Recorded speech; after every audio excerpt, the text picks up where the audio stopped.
Why the music so epic? Khao soi is a full-body, life-changing. Is this khao soi or UFC fight? Enough talk. Let's make this, shall we? Today we're gonna review Uncle Joshua making khao soi. This is Chiang Mai, Thailand, most famous dish, one of Uncle Roger's favorite also. First step, we'll be making the curry paste, which will be our base to our chicken curry soup. We'll then prep all of our toppings, including our game-changing noodles, which will Is it game-changing noodles. Is it game-changing or is it just deep fried? So first we need to make the paste. There's two main spices, but the one I want to focus on is Chinese black cardamom. Yo, black cardamom, correct? This is the spice that makes khao soi special. Good start, Uncle Joshua. Many Western Thai restaurants try to skimp on this ingredient. You want to crack these pods open. You can use the bottom of a bowl. And the goal is that you open them up inside has what you want. That's where all correct. are. And to that we have 3.5 tablespoons of coriander seed. Coriander seed, correct. Toast in a pan. Now you can do this in an Toasting, correct. I prefer a pan. Pan's so much easier. This is gonna bring out the flavor, intensify the flavor, bring out those natural oils. You have to do this. This is non-negotiable. All good so far, but Uncle Joshua, your backdrop looked too organized. It looks so tidy, it almost looked fake. Uncle Roger know it real because I actually go to Uncle Joshua's studio before. But this background, it kind of looked like some weird Microsoft Teams green screen bullshit. Hiya. Like, see, why all the saucepans spaced so evenly? And who cooked with 4 of the exact same size copper saucepan? Uncle Roger watched so many YouTube cooking videos. Not single person cooked with copper saucepan. This just for show? We're gonna char our veg too. We have 4 shallots, 2 ounces of ginger, and 1 ounce of turmeric. Turmeric, correct? Peel the ginger and the turmeric. Got a little parchment so I can clean up my mess. Little secret, a spoon, not a peeler. Spooning ginger, that good technique. If you can't spoon woman, spoon ginger. Good alternative. This is the best way to do it because it helps you get in those little cracks and crevices, little gnarly bits. Correct. Okay, same with the turmeric. Be careful because turmeric does stain stuff, so I would be very gentle with this to not spray too much because it will stain shit, including your hands. And carefully pick that up and your Wait. So that all the parchment paper is for? Just for easy clean up? You know what easier than parchment paper? Just sweep shit off the board like normal people. Hiya. All this step to save no time? Uncle Joshua, not everyone have little servant to go buy parchment paper for you. Switching to gloves. I'm not washing my hands again, ever. So you split that in half. You're gonna notice I'm cutting this not on the board. Don't do what I'm doing. This is not safe at all. I just don't wanna stain this cutting board. So beware that this will stain your cutting board. So you're gonna risk cutting off your finger, all because you don't want to stain your chopping board? Why are you so precious about your crate and barrel board? Have you seen how Asian people treat our chopping board?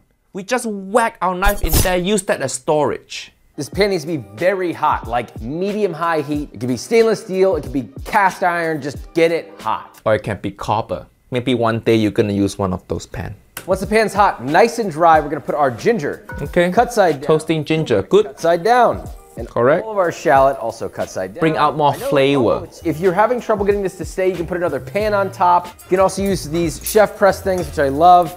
This will just kind of help get them pressed down. Another fancy equipment. The pan, but a little bit of good char on each would be nice. If you're struggling to char it, I may recommend a simple tool. That will definitely char it. Once that's all charred. First he assumed we got parchment paper. Now he assumed we got flamethrower.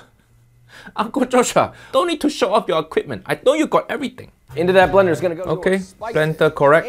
Turn into powder. Ounces of guajillo chilies that have just been snipped into like 1-inch to half-inch segments. Make sure to remove the seeds, and then we're just going to. This kind of chili, correct also. Khao soi, not super spicy dish, so you don't need the tiny, super spicy bird eye chili. Blend that on high until it reaches a nice, beautiful, fine powder, just like this. And it's so fragrant. Once you blend this, I mean, it's ridiculous. That's like opening a fresh bag of Doritos, but better than Doritos. No. So once you don't compare khao soi to Doritos. Remove that. You're then going to add your charred vegetables, along with 4 cloves of fresh garlic.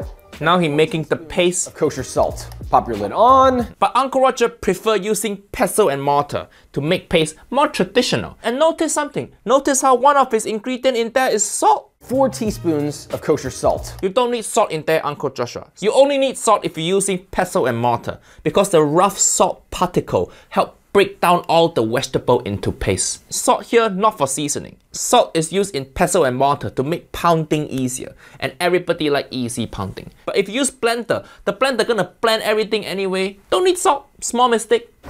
Speed it up a little. Give it a second.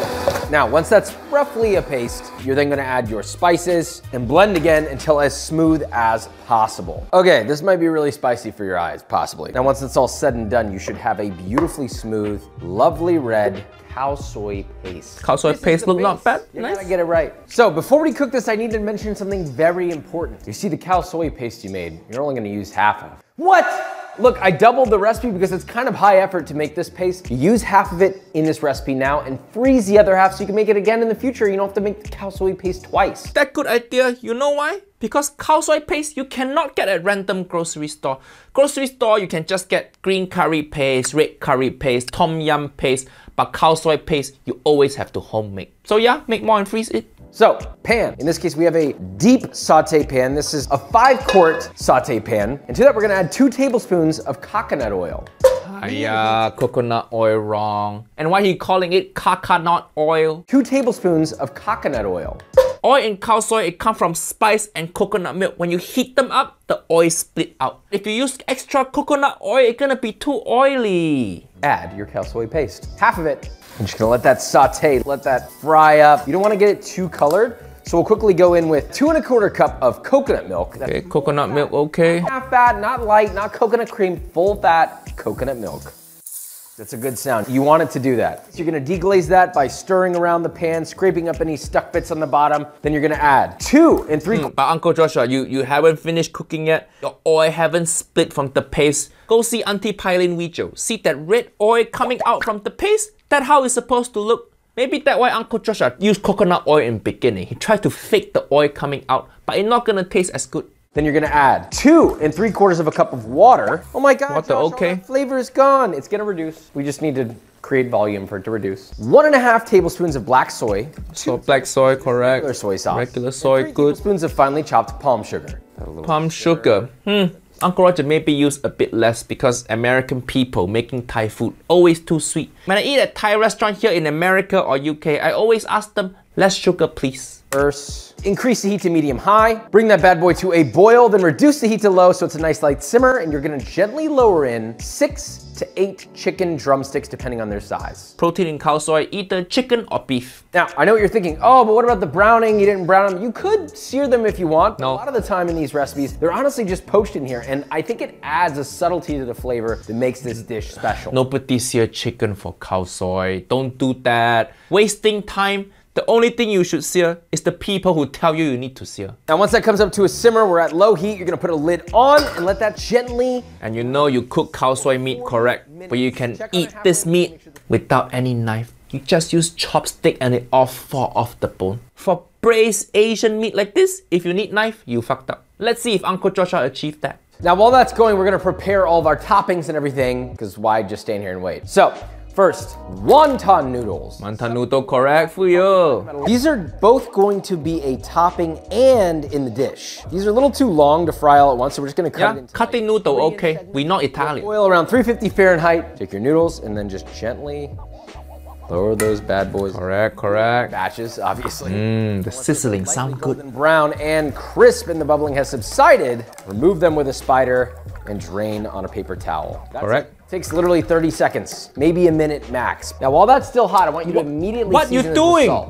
Season with salt. Why? For what? Not everything is French fry, white guy. I never see any Asian person salting their noodle like that. Uncle Joshua, I think you've been ranking too many fast food chains. You're getting influence. You don't need to salt bay your noodle. Salt will not stick and then they all will suck. They're f***ing delicious. So next topping we have just raw shallot. Ew, yucky. Raw shallot, correct topping. Take the tops off of 3 nice medium-sized shallots and then just peel them. Okay, correct. You're gonna get a nice little mandolin and we're gonna slice Why? possible. Why you? I prefer to use a mandolin only because it's super precise and all the cuts will be identical. Yeah, but cow soy just regular street food in Thailand. Just chop your shallot up like real jungle Asian, please. Mandolin for what? What you thought mandolin is just instrument, not kitchen utensil. Stop it with this Michelin star bullshit. So we have all of our sliced shallots, and then all we're gonna do is set these in Wait, what? the sink, run water over them, place it. Why? Don't run water over it. Now all the shallot flavor gone. Hiya. Turn them off with water to get some of that sulfuric acid off. Next, we're gonna Just eat the sulfuric acid. Don't be scared. Why so weak? thinly slice some green onions. I like to just kind of Okay, green onion good. ends, and you're just gonna slice these into nice little rounds. Now this is, to some, not optional, to others, optional, but pickled mustard greens. Yo, correct. That another ingredient everybody overlook. And it's not optional, okay? Uncle Roger thinks this is the most important topping for khao soi. It's little bit sweet, little bit sour. Balance out the heaviness of curry broth. I know it's unusual ingredient, but nowadays there's so many Asian grocery stores online now. Uncle Roger remember when I first moved to Western country, there's no such thing. Uncle Roger had to smuggle in Asian ingredient on airplane. I get stopped at customs so many times, and I have to explain to officer, this not drug, this just char siu, relax. And it adds a little bit of flavor, it adds some tartness. I like it on there. All right, after about 35-40 minutes, you should have tender, succulent chicken and a luscious khao soi broth. You can always add a little bit more coconut milk. If you want. No, don't add more coconut milk. This thickness perfect. Tablespoons of fish sauce. Fish sauce, 4 correct. tablespoons of fresh lime juice. Wait, what? No, don't add lime juice now. Lime, you just cut some lime, serve to customer. Let them put in broth themselves. You put lime juice now, the heat's still on. The lime just gonna lose flavor. Hiya, might as well just put water in there. Uncle Joshua, you make this mistake before in your tom yum video and your Thai green curry video. You put lime too early. Why it seems like you never learn? Uncle Roger need to go over there and hit you with slipper. Now, at this point, you can taste it. If it needs more salt, you can either add more fish sauce or a little bit of salt. I like to do fish sauce only to keep it funky. And of course, you can balance it with a little bit more acid if needed. More lime. Always taste. See, it needed more fish sauce. Tasting good. This Asian food have to adjust with feeling. Juice. I like to try to get it as far along More lime. before I serve it. Don't you want your guests? Not gonna work because there's too much heat. You could even add more palm sugar too if you want. Oh, no more sugar, please. Feels right. It's pretty f***ing good, dude. Now all I need to do is boil my noodles. So you're just gonna boil these according to package directions. I want them al dente. By that I mean I want a little bit of chew in them. I don't want them complete mush. Please, dear God. You're pouring hot broth over these. Don't need to be so al dente. Little bit soft, okay for khao soi. So once those are cooked through, take them over to your bowl, strain. Top down angle shot like this. Uncle Roger have a feeling Uncle Joshua gonna do some fancy shit again. Foods. Bang, plop them in there, all right? I like a lot of noodle, but you can put as little or as much as you like. Divide your noodles amongst 4 bowls. In each bowl, you're gonna place 2 of your drumsticks. Ladle in your broth evenly between the bowls. Top with pickled mustard greens, thinly sliced. Why you plating it like ramen? Fried noodles. This different noodle dish. First cilantro, and a couple lime wedges just in case. Just every time Western chef make noodle dish, they always plate it like ramen because they think it make it fancy. Again, khao soi when you eat in Thailand, they don't give shit. It's just some random aunties throwing the bowl in your face. That's what make khao soi good. Customer abuse. That is a stunning khao soi. Wow, look at this. It is beautiful, it's glorious. Again with the epic music. As unbelievable. You got the noodles and the little crunchy bits and the soft chicken. This is the type of dish where you go, why did I ever eat rice with curry? The chicken What? This is the type of dish where you go, why did I ever eat rice with curry? Yeah, Uncle Roger like khao soi also, but rice with curry, good also. They both can live. You make one good noodle dish and now you throw rice under the bus. This is by far one of my most favorite soups in the entire world and probably one of the best versions of it at home by making it the right way. And honestly, it's not really that hard. Even if you skipped frying the wontons, it would still No, be delicious. don't skip that. Like them on there.